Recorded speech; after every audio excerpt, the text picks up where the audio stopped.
Get in the know. Non-stop Vikings talk. It's Purple Daily on Score North and ScoreNorth.com. Now think about what the Vikings want to do after an uncharacteristically poor defensive effort last season by Mike Zimmer's defense. You bring in Tomlinson. He weighs 318 pounds. They signed last year Michael Pierce. He opted out. He's a 340-pounder. I'm told the goal is to play those two side by side. 658 pounds of beef in the middle to eat up blocks and let the likes of Eric Kendricks and Anthony Barr run free. What did you say? 658? Yeah, 318 and 340, right? Something like that. Yeah, run free. It's aggressive. I think that maybe that's the new slogan for Mackie and Judd and Purple Daily. 658 pounds of post-quarantine year beef. Just running free. Like, how do you envision that? Like two men that big running free.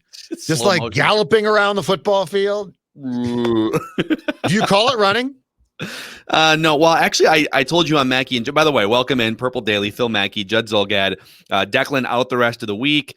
AJ Fredrickson, who used to be our Ventline radio producer, if you cut him open, he would bleed purple and tears. So welcome AJ to the show. He'll make some write that down predictions on this Wednesday. We'll get to football centric write that down. I saw an Instagram video of Michael Pierce training a couple weeks back, and it's like this massive man doing agile box jumping and all these things that you would normally see like a CrossFit workout look like. And he's like 40 pounds.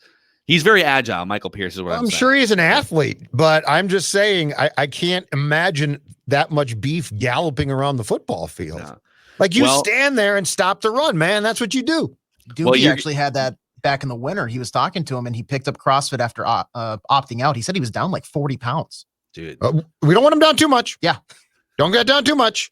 Gotta eat that Chipotle. Gotta stop that run. So we're going to get to write that down predictions, the latest news and notes and rumors and reports. And Judd has some inside information about where the Vikings stand in free agency right now. And the Bears are hilarious. So we'll get to some of that as well. But a quick shout out to our friends at Corona Hard Seltzer, spiked sparkling water. Corona Hard Seltzer comes in 4 flavors, one for each person along a 4-3 defensive line. And the Vikings are trying to fill those positions and offensive line. They only have like one credible offensive lineman right now. We're 3 days into free agency. Don't panic yet. But Corona Hard Seltzer is here, whether it's a celebratory occasion or whether it's a tears flowing down your face as a fan occasion. And you can find them in probably most of your favorite local liquor stores and establishments. So Corona Hard Seltzer, spiked sparkling water, natural flavors imported by Crown Imports, Chicago, Illinois. Also, a quick shout out to our friends at Wamatech. If you're watching us or listening to us on a broken down phone, tablet, or laptop, I got a cracked little screen here. I don't know if you can see that. Maybe I should go to wamatech.com where they have pre-owned devices sourced directly, which passes the savings onto you guys. Maybe even sell your old device to them for cash, which they'll do. Buy, sell, trade in, whatever you need. Wamatech is a local company that will take great care of you. Find them online at wamatech.com. That's WAMATEK.com. All right, Judd. I got a question. So if you are a Corona Hard Seltzer fan, do you, and you've got the 4 flavors, one for each quarter. If you're a Vikings fan, do you start with your favorite and work backwards, or do you actually end with your drink of choice because you might be so depressed potentially by the 4th quarter that you need something really good to look forward to? I save them all for the 4th quarter. That's why. On the 4th quarter? And by the way, just shoots way up. Today is St. Patrick's Day, so I might go with the lime flavor in that case, just for a little bit of green. Yesterday was Stone Cold Steve Austin Day, 316 Day. Boom, cheers them together and drench your forehead in hard seltzer. So, all right, let's get to some of the latest news. No, I'm just going to throw a few things out, and then you pick 1 or 2 of them, and you riff, and then we'll get to write that down predictions. So I think personally the biggest question now that some of these big names have come off the board, and some of the big ticket, like $15 million guys, Joe Tooney, Carl Lawson, right? These guys are off the board. I think the biggest question is, can the Vikings take advantage of potential discounts during the second wave? Because there's not going to be as much. Some of those, the guys in the first wave were making the same amount of money they would make if the salary cap hadn't gone down. And so there's less money to spend on the second and third wave of players. And yet there's still some talented players out there that can be upgrades for the Vikings. So they still have a chance to make some noise here, despite my rant a couple days ago. Chad Graff reporting from The Athletic, the Vikings are still looking at offensive lineman and cornerback help. We know that the Vikings actually have offers out to two former secondary members, Mackenzie Alexander and Anthony Harris. And you also reported on Mackey and Judd today that the Vikings are still sniffing around defensive end help as well, maybe via trade. You want to expand on that?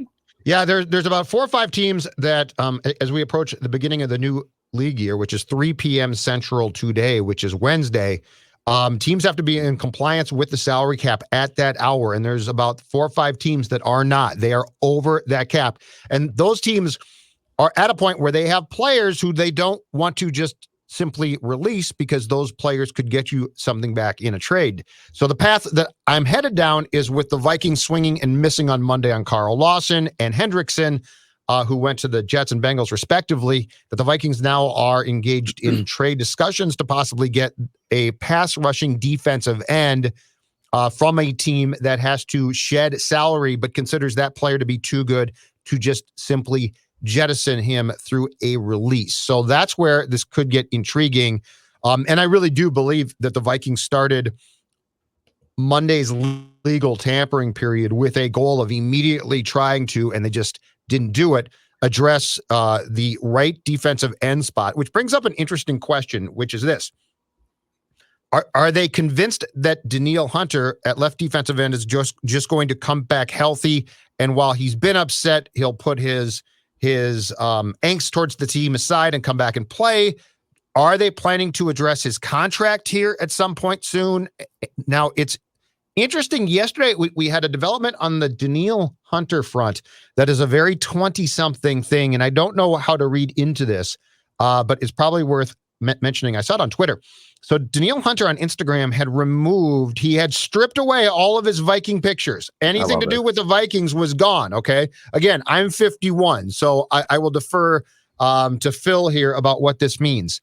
Yesterday, those pictures had been restored to his Instagram site, leading you to possibly believe, did somebody call him up and say, dude, calm down, we'll take care of you, it's going to be okay? I don't know. But nonetheless, it makes a lot of sense in some ways if you can get that complimentary Everson Griffin type end to pair back up with Hunter. And now you are stronger with the additions with Pierce and Tomlinson in the middle of your deep defensive line. And that's what Zim dreams of, stopping the run and creating a pass rush. But on the Hunter front, I think I would describe it as we are very fluid right now as to where things stand with how he feels about the Vikings and if he is planning to show up for the start of training camp. So, it's funny you bring up the Instagram thing. People sort of laugh at that, right? Like, oh, there's so-and-so took down all the Eddie Rosario took down all the twin stuff on his Instagram. It matters. It is like AJ comes from the Instagram. Like I'm a big Instagram guy. Phil Mackey on Instagram, if you want to follow me. And it is a thing with this generation of players where they will literally tell, like when Deshaun Watson stripped all Texans things from his Instagram. You don't just do that. I'm sure these guys all have handlers and PR people that like Tom Brady isn't putting together a highly produced post-game hype video after every win, right? Like he's sending a selfie to a guy and then that person. So they all have people that do this stuff for them, but you're not asking that person to remove all photos of you in a Vikings uniform if you're not pissed and ready to walk, right? And good news, I don't think you're asking that person to reinstate all those photos if you don't feel like if you're back on good terms. It's something that you would do. So I actually think, as ridiculous as this sounds, I think him putting those photos back up actually means that they're probably on better terms. They probably did have a conversation and probably said, dude, we love you. We'll take care of you. We're spinning 80 million plates right now trying to fix this team for 2021, and just know that like you need to calm down for a second while we fix these things, and you should just trust us. But like AJ, are you with me on this in terms of what it means on Instagram? Yeah, anybody who's not taking that seriously is dead wrong. Yes. And Vikings fans, if you don't think that means anything, Look at Stephon Diggs last year. Mhm. He's posting pictures of himself working out in different teams, the PE gear. And then, a couple pictures get taken down. Him and Zim sharing a nice hug. Nope, that's not there anymore. It matters. Juju Smith-Schuster, he is the perfect example of this. And he's a little more into TikTok. And you saw how that evolved as the season went on. He had to come out and say, I'm stopping doing this. And it matters. This is the new press release for people. It's a little more subtle and it's a little harder to pick up. So these people who see, 20, 30 posts just disappear, get them private eye degrees. But this all matters. You should definitely pay attention to it. So 2 weeks back, I believe, when Hunter arbitrarily liked 3 tweets that basically were off an Arif Hassan piece about his contract. And the tweets were from, I think it was 2 of them were from fans of the Titans and one might have been a Raiders fan. Anyway, the point is he liked them. Go back and look at his history on Twitter. It's not normal for him to like things about himself because he's a great player. He ordinarily does not care. He's like, yeah, I'm good. When he liked those 3 tweets, that means a lot. That means, look, the reality is in the day and age that we've progressed to, athletes, good or bad, do not need the media to convey their feelings. Like you used to have to go to a reporter, right? Or go on a show. And you can still do that nationally, and it is still done. But it's the subtle things in a market like this that mean a lot. And again, I'm 51. I'm an older guy, but I know this. Like it doesn't take, if you honestly don't think that paying attention to this is important, if you care about it, you're just flat out wrong. Yeah. And when Danielle Hunter is liking tweets about the Titans, who clearly, by the way, could use him, same at that time with the Raiders, there is something to be read into that, and it's meaningful. Okay, can we go back to so you brought up something interesting that says this is your original reporting that teams have to be cap compliant today. And there are still a handful of teams that are over the salary cap that would rather not just like cut a good player. They'd like to get something like, all right, if we have to get under the cap, like the Eagles are over the cap. And I'll just give you the teams. The Falcons are currently over the cap, according to overthecap.com, 2.4 million. The Saints are over the cap still, although they've done a lot of work to get even to 7 million over. They were like 100 million over before Drew Brees retired. Yep. The Rams, the Eagles, and the Bears, according to Over the Cap, are all over the cap right now. The Packers and Lions are like right on the edge and slightly below. So those 5 teams have to get under the cap. And you've seen some Zach Ertz rumors floating out there, right? That the Eagles would be willing to trade Zach Ertz, and that's because they want to get under the cap and get rid of his cap number. So I have just done some sleuthing here. You have not told me any names. I'm not compromising anything that you are reporting right now. Mm-hmm. There are 2 interesting edge rushers on these rosters, one with the Falcons and one with the Eagles. I don't think the Vikings are making a trade with the Bears, Saints and Rams maybe, but the Eagles and the Falcons seem to me like the 2 teams, like, and the other 2 teams I mentioned, the Rams and the Eagles, the Rams and the Saints still think they're contenders. So I think they're unlikely to trade an established player. Falcons and Eagles are in transition mode, and I think are likely to be willing to trade a key piece if it helps them get under the cap. Mm-hmm. So tell me if I'm out of bounds here. Mm-hmm. Derek Barnett would save $10 million, edge rusher Eagles, former first-round pick, number 14th overall pick in 2017. They could cut or trade Derek Barnett and save $10 million to the salary cap in Philadelphia. And over in Atlanta, another first-round pick, former number 3 overall pick, Dante Fowler Jr. would save, looks like $10 to $15 million to the cap if the Falcons were to say goodbye to him. This is my own just sleuthing and speculating, but if those teams are looking to get under the cap and you're hearing that teams over the cap are looking to maybe find trade partners, there could be options like that out there for the Vikings. Yep. Absolutely. Yeah. And I mean, they went into the legal tampering period on Monday with their sights set on 2 guys that they thought would put them over the edge as far as quality rush ends. And they whiffed. They didn't get them. And they're not going to be done, because this all does come back to, and we can agree with this or disagree, because I don't think that they are currently, this team is in a position to win a Super Bowl. But this comes back to, you've got two of the most important people with the Vikings who have pressure to try and win a Super Bowl, right? Mm-hmm. And so they're going to make moves. They're not going to now punt. I don't think there's a bailout plan here, Phil. I don't think that there is we didn't get Lawson. So we're basically, let's look towards 2023. They are looking very much at 2021. And on Saturday, that will be completely confirmed when Kirk Cousins' contract for 2022, which again is a $45 million cap hit, locks in as guaranteed. So yeah, and now the interesting thing about Barnett would be this too. He is the guy that the Eagles took with the first round pick that they got from the Vikings in the Sam Bradford trade. And he played pretty well as a rookie. And he's been kind of overwhelming according to Pro Football Focus in his career. Yes, yeah. So it's not but it's the type of player that makes sense. But I do think that what we have to accept, and again, I think if you're a Vikings fan, you don't mind this. It certainly goes against the credo of this show now, which is to win a Super Bowl championship and to find a path towards that. But we are looking at a team that is going to remain very active and very involved in trying to win a Super Bowl for 2021. Now, my comeback personally to that, knowing what they're doing, is how about the left side of your offensive line? How about the fact that I find it very intriguing now, and I know that they don't have the most cap space, and I know that teams, for the most part, around the league are strapped, so the Vikings aren't unique here, Phil. But the thing I find intriguing is you do have guys on defense that they obviously heavily recruited. And in two cases, the top two guys, I think, on their defensive end list said, you know what, I'm cool. I'll take the Jets cash. That's the Jets. And the second guy said, you know what, I'm cool too. I'll take the Bengals cash.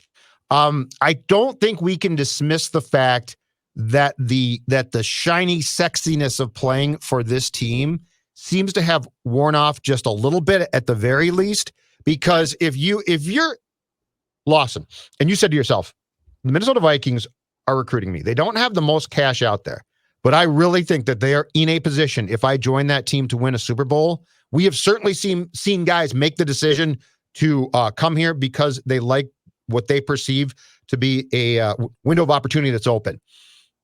I don't think we can dismiss the part of the conversation that it's pretty clear the outsiders in the world right now, football-wise, don't seem to think that's the case. And by the way, they're probably right. Yeah, I mean, there are some, obviously when Tom Brady goes to the Buccaneers, you got guys who are looking to maybe take some deals or jump in on veteran minimum contracts to go win a Super Bowl.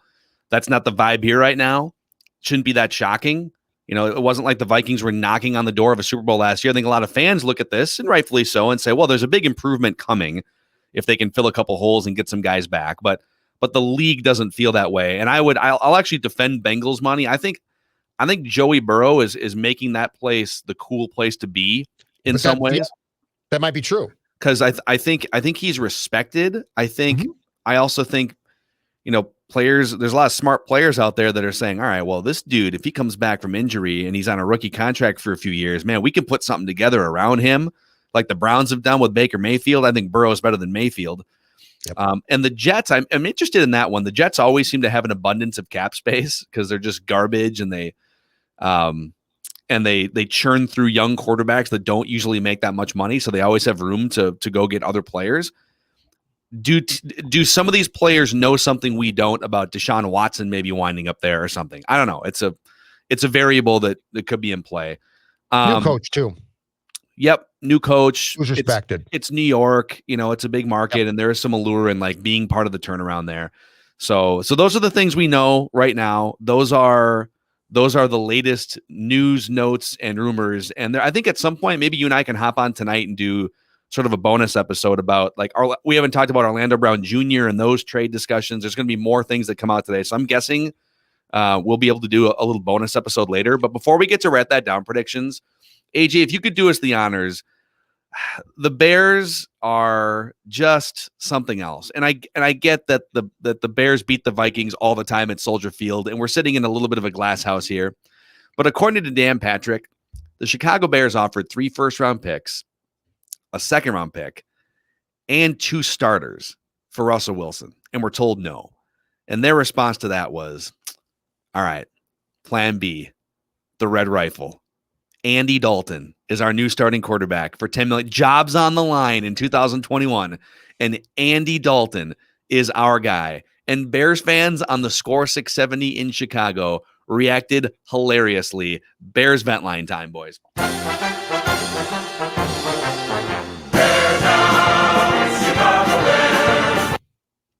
And that take is that this all but guarantees that Ryan Pace and Matt Nagy are going to be gone next season, because I don't think anybody in their right mind thinks adding Andy Dalton to this team and this franchise puts them over the hump to be able to win a playoff game. You know, like, I'm a Cubs fan. It's been brutal for years, but then, you know, we had a great 2016. I get it. Now the Bears, like with the Bears, you know, they're just, you know, I'm not going to not be a Bears fan, but man, they're just like, they're making it tough, man. You know, you guys, you know, try to have a good one. They're making it real tough over there, guys. Play the guy that absolutely melts down though. He's the best. I think it's right here. It's John and Joliet. Okay. The Chicago Bears organization, why are you always the suckers of the NFL? You always got to go for the sloppy thirds, fourths, and fifths, the bottom of the barrel, the scum underneath the pickle barrel. Chicago Bears continue to lie to us, give us BS conferences. Ryan Pace, you guys suck, and I can't wait to get fired and people just make some changes, because I'm freaking pissed. That is how you do it. There's a lot to unpack there. That is amazing. John Joliet, man. I have a corresponding write that down prediction at some So point. do I. We'll get to I have an here. Andy Dalton one myself. All right. Mine's a little less Andy Dalton and a little bit more Vikings focused, but listen, Vikes fans out there, if you're a little bit depressed about them whiffing on some big name free agents, and the Bears, you could argue the Bears are in a similar, if not better spot. Their defense is better. And it's a glass house we sit in here following this Minnesota Vikings team, but it is hilarious when Bears fans let's play like one or two more, just one or two more before we get to our predictions.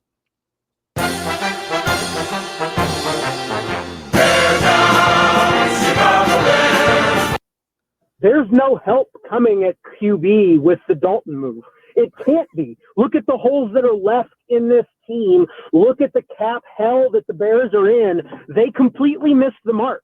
This was their opportunity to clear the slate, clear the GM, clear the coach, clear the QB, get rid of these big, hefty, aging defensive contracts that were there, and they screwed it up, because that's what they do. And I'll tell you what, right now, you get Dalton, they have zero chance to be competitive at all this year. Zero. So you're going to get rid of, Pace and Nagy in one more year. It's exactly what, the Bears ownership does. They're a bottom three franchise, and they're showing it right now. So it's 1 year they flush down the toilet. I'll move on, and I'll be fine. Those poor people. Those poor people. They actually probably thought that they might get Russell Wilson for at least 2 weeks. They actually probably really thought, you know what, we got to. I mean, when that list, when the Wilson list came out, was it 4 teams? It was the Saints, the Bears. It was 4 teams, I think. When that list surfaced and the Chicago Bears of Jim McMahon and Sid Luckman were on it. Can you imagine the excitement? Can you imagine what this show, if the Vikings had been on that list, we would have gone nuts too. Dude. Okay, real quick. Would you guys give up 3 first-round picks, a second or a third, whatever it was, and 2 starting players for Russell Wilson? I wouldn't, because of his age right now. That's too rich for me because of age. But I would seriously consider it for Deshaun Watson if that offer was made right now. I would give it up for Deshaun Watson for sure. I would think about it with Russ, but Deshaun's like 6 years younger. What about you, AJ? You doing that trade? Wilson's 32. I think that's a little old unless you can guarantee me that they're going to at least the NFC Championship game. Okay. But Deshaun Watson, without a doubt, you'd do it for sure. You push all in. You have Dalvin right now. You have you have 2 amazing wide receivers. And, look, apparently the defense is looking to get better. They can draft somebody too, but I'm sure that first rounder is going to be gone. So you have, don't forget the 2 Dalvins. Okay. That's all you need. Dueling Dalvins. Dueling Dalvins. With the t-shirts. Boys, you know what? It's starting to feel like golf season's around the corner here. I know that the Masters is in a few weeks. Have you been to PXG Minneapolis yet? If you are a football fan who also loves to swing the sticks poorly, if you're me, I love to swing the sticks. I'm not very good at it. But PXG Minneapolis is a golfer's paradise. And right now, they are stocked with PXG's newest goodies. The new Gen 4 golf clubs have arrived. Also, PXG's new O211 golf clubs, high-performance clubs packed with PXG technology and priced a bit more within reach. Also, when it comes to apparel, if you want to look amazing just out on the golf course, even if you're shooting 100, you might as well dress like Ricky Fowler, right? Like, sometimes you might knock a few strokes off your game if you feel good. PXG's new spring and summer apparel has also arrived. So PXG Minneapolis in Southdale Center, and find out more at pxg.com/Minneapolis. Also, our friends at Federated Mutual Insurance Company helping power Write That Down predictions today. They provide industry resources that can help your business reach another level of success. They recently launched My Shield, the online client destination for risk management resources. You can find out more about how My Shield can protect your business at federatedinsurance.com or download the app. And remember, at Federated, it's our business to protect yours. AJ, let's fire up some Write That Down predictions here. I think I put AJ on. I didn't expect that quick of a transition. I'm going to be honest. I put AJ on the spot there. Here we go. Okay, here we go. Most make predictions and then never admit they're wrong. Yeah, that's not Mackie and Judd. This is the place where we just totally own our horrible predictions. Write this down. And eat them for breakfast, lunch, and dinner. Write that down. It's Write That Down. Write it down. You like writing things down. With Mackie and Judd. All right, that's right. We are the only show in America, both on Classic Write That Down on Mackie and Judd and Football Write That Down here on Purple Daily, that keeps track of our predictions and holds each other accountable. So here's how this works. And by the way, usually we welcome in listener participants. This week, things are just a little bit different production-wise for us, and Declan's out of town. And so AJ is going to represent the listeners in his predictions today. 3 Vikings or football-related predictions from everybody each week. They must be quantifiable. We keep track of completion percentage and touchdowns. And if you want to be part of a future episode out there, if you're a Vikings fan, DM me or Declan on Twitter at Phil Mackey or at Dex's Tweets, and you can participate. Boys, are you ready for this? Ready to sling some predictions around? Yeah. Write that down. So we're gonna go through an accountability session here first, and then we'll start with Judd on the predictions. But Judd, you had 3 things come off the board. Finally, some things are coming off the board here because free agency has arrived. About time. So, Judd, you said Joe Thuney will not sign with the Vikings. That was correct. Mm-hmm. You said Riley Reif will not be back with the Vikings in 2021. That was correct as well. Nice work. Yep. You did say Joe Thuney would wind up with the Cincinnati Bengals. He chose the opposite of that, and he went and played for a Super Bowl contender instead with Kansas City. So 2 out of 3 for Judd this week. I had a million things come off the board. Whoa. Most of them bad. Woof. That's a lot off the board. I said Riley Reif will agree to a restructured contract in March. That was wrong. I said the next I said the next contractual domino to fall for the Vikings will be Riley Reif. It was Dan Bailey. They cut Dan Bailey before they dealt with Riley Reif. I said a credible report will surface between last week and this week's Write That Down about a restructured discussion between the Vikings and Kirk Cousins. Funny, Matt Ryan restructured. A couple other guys there's been restructured talks. Tom Brady, right? Maybe the Cousins restructure is still coming. I don't know. That was a really bad prediction. What made you think 8 would do it? Well, he's now the 3rd highest paid quarterback in the NFL going into this year, according to overthecap.com, just from a salary cap standpoint.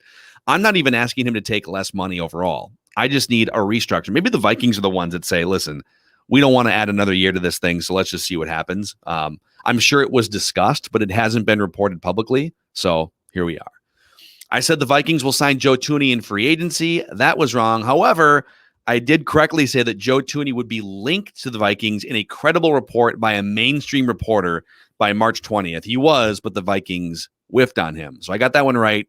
Vikings whiffed. Listener predictions. Sam said Kirk Cousins and Anthony Barr will restructure their deals before March 17th. Well, one of them did, but the other one didn't. So that one's wrong. And then Declan had a few things come off the board. He said Riley Reif will be cut by the Vikings. He was correct on that. He hedged later and said not only will Riley Reif remain on the Vikings roster, but his cap hit will be no higher than $10 million. Wrong. And he said Aaron Jones will not re-sign with the Green Bay Packers. He did. That was wrong. Some predictions still on the board. Judd, you said there will be a report by May 1st that the Vikings received at least one call on a Kirk Cousins trade. Your thoughts? Yep. How do you feel about that one? I hope it gets out. I think it happened. I hope it gets out. I think it happened too. Who can I get to dig on this? Can I leak I it? mean, why has no one like clearly they got calls on Kirk Cousins. All Yeah, right? San Francisco called him. For God's sakes, Stafford, Garoppolo, there's calls on all these Yeah, guys. they got calls. Yeah. Not from a ton of teams. Declan, still on the board, said between now and the draft, a credible website will mock the Vikings trading up to take a quarterback. I don't think that's going to happen at this point. I would be pretty shocked if that happened. I'm on the record saying that Deshaun Watson will be traded to the San Francisco 49ers. I think that's still very much in play.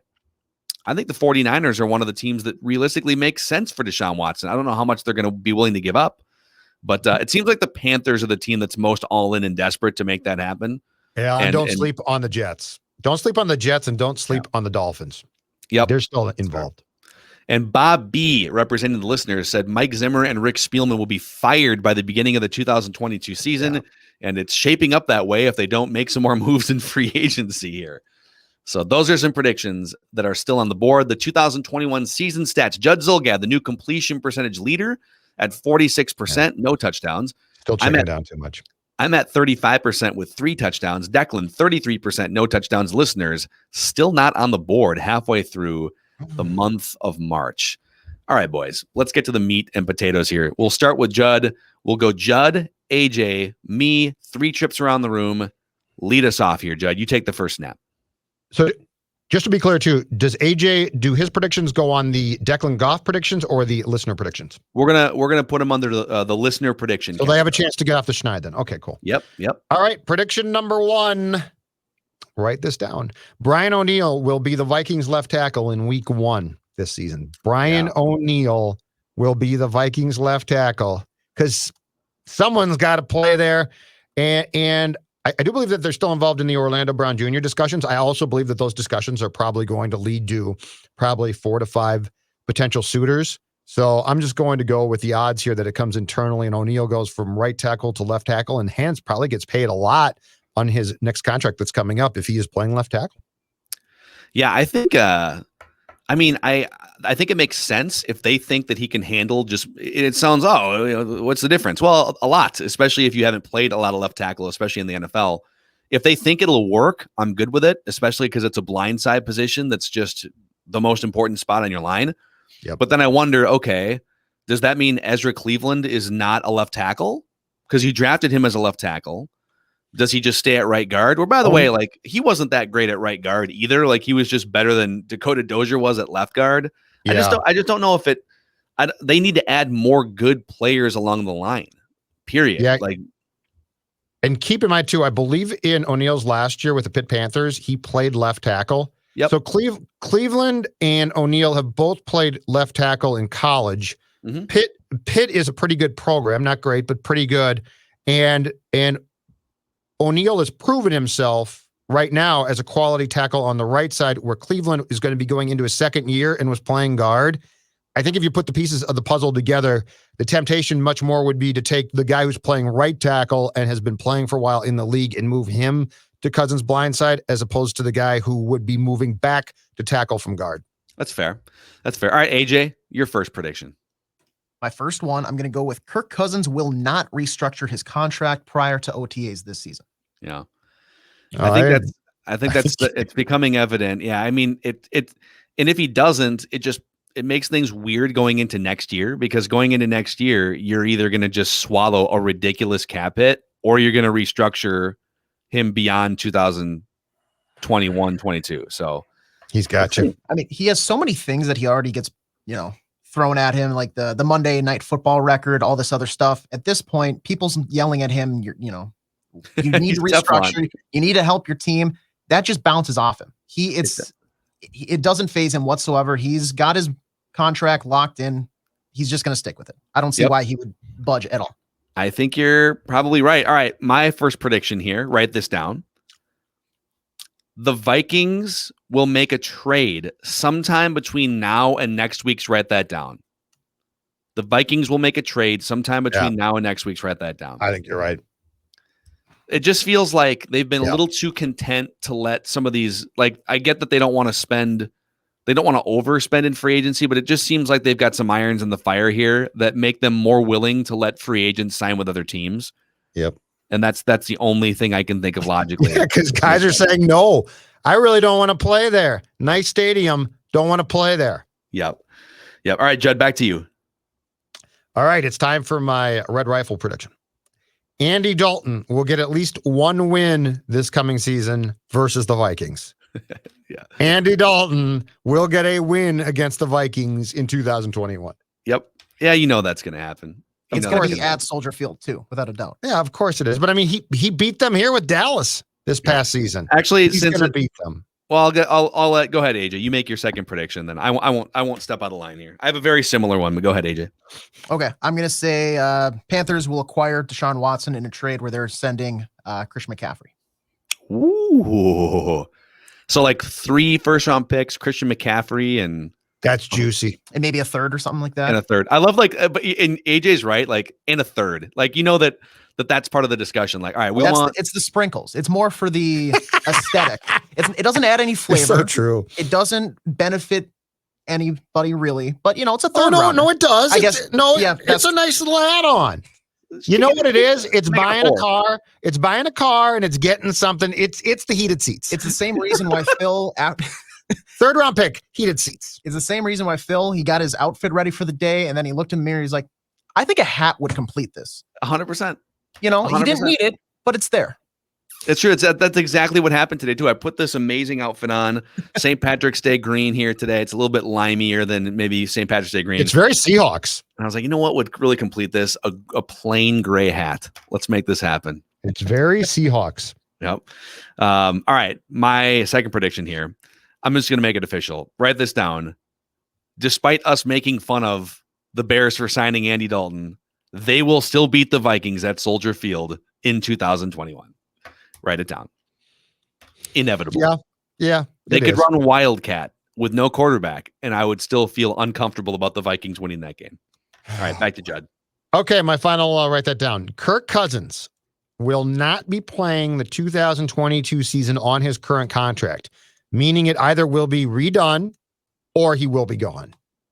So Kirk Cousins will not be playing the 2022 season with the Vikings, obviously, on his current contract, meaning it either will be redone, AJ, or he will be gone. All right. Because I think you're right. Because I also think that there's a chance that the people that run the team might be different, and they ain't going to sit there and say, no problem. And if Spielman and Zim are gone, the new regime is going to have time to make changes. There won't be immediate pressure on them. So like they'll get to a season to clear the decks if you need to. Exactly. All right, AJ, your final prediction. My final one, I'm going to say talks with Anthony Harris are going to fall through, and the Vikings will sign a safety during free agency. Okay. So a safety not named Anthony Harris. Yes. Okay. Yeah, is Kareem Jackson still out there? I believe so. He just get cut. Be interesting. Yep, I think he is. Okay. All right, and write this down. Final prediction. I'm just going to double down on the Bears thing here. All right, I have a Bears parlay. Bears parlay. By March 1st of 2022, the Bears will have missed the playoffs. Andy Dalton will have thrown at least 10 interceptions, and the Bears will fire their general manager Ryan Pace and their coach Matt Nagy by all by March 1st next year. Nice home run. Nice touchdown pass there if you get that. Yeah. I mean, like, I don't think it's that much of a touchdown to say that they're going to fire their coach and GM, but I just wanted to sprinkle in like all those things together, I think equal home run. You're coupling in the meltdown around those guys. Yeah. So there it is. Those are the write that down predictions for the week here on Purple Daily. We are the only show in America that keeps track of our predictions and holds each other accountable every single week. And we're gonna keep coming back here with every single day, and even sprinkling in. We had a bonus episode a couple nights ago. Vikings news and notes are going to keep piling up here, and I think there's probably another, like, once teams have to get under the cap, there might be another period here where the Vikings have to, or where other teams have to make a trade, and the Vikings might make sense. So, anyways, we've got you covered on Purple Daily. We are your absolute destination for Vikings entertainment and news and rumors and speculation, etc. And we'll see you guys next time.